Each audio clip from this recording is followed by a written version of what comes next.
রাতের ডিনার কিংবা সকালের নাস্তা হিসেবে তৈরি করতে পারেন সবজি ডাল। এই সবজি ডাল জমে যাবে পরোটা কিংবা লুচিতে। ঝটপট তৈরি করে নিন ঘরে থাকা সবজি দিয়ে। আমি এখানে নিয়েছি গাজরগুলো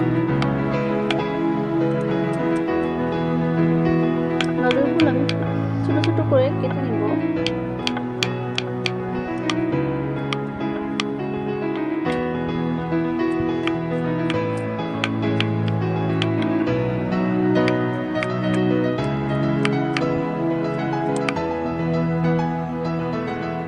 গাজর কাটা হয়ে গেলে আমি নিয়ে নিব কিছু বরবটি, পছন্দ অনুযায়ী কেটে নিব।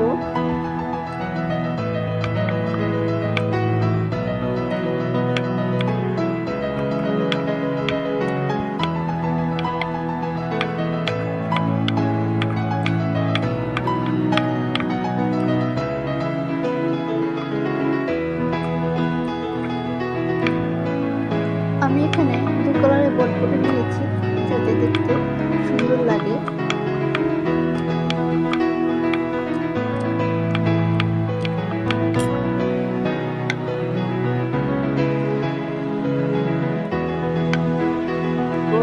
ফুলকপি এগুলো ছোট ছোট করে কেটে নিব।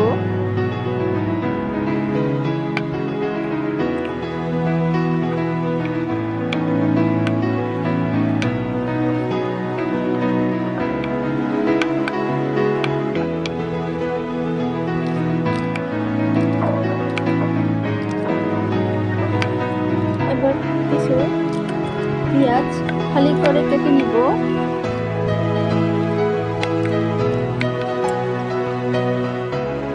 পেঁয়াজগুলো খালি খালি করে কেটে পাপড়িগুলো বের করে নিব। আমি এখন দুটো পেঁয়াজ নিয়েছি আর আমি স্বাদ অনুযায়ী মরিচ নিয়েছি, মরিচগুলো ছোট ছোট করে কেটে নিব। এই মরিচ আমি পেঁয়াজ, রসুন এবং আদা ব্লেন্ডার করব। ব্লেন্ডার করে গরম তেলে দিয়ে দেব। গরম তেলে দিয়ে কষিয়ে নিব কিছুক্ষণ। দিয়ে দিলাম আদা, রসুন, পেঁয়াজ ভালোভাবে কষিয়ে নিব।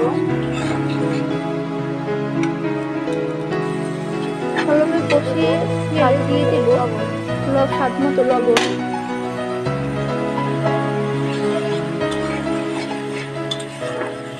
গরম ভালোভাবে কষিয়ে নিব। এই পর্যায়ে অ্যাড করব হলুদ, স্বাদ মতো হলুদ ভাবে কষিয়ে নিব। দিয়ে দেব আগে থেকে কেটে রাখা সবজি। আমি ধুয়ে পানি ধরে রেখেছিলাম। খেয়াল রাখতে হবে যাতে সবজিতে কোনো পানি না থাকে। ভালোভাবে কষিয়ে যখন আধা ভাজা হয়ে আসবে তখন দিয়ে দেব ভিজিয়ে রাখা ডাল। ভালোভাবে কষিয়ে নিব।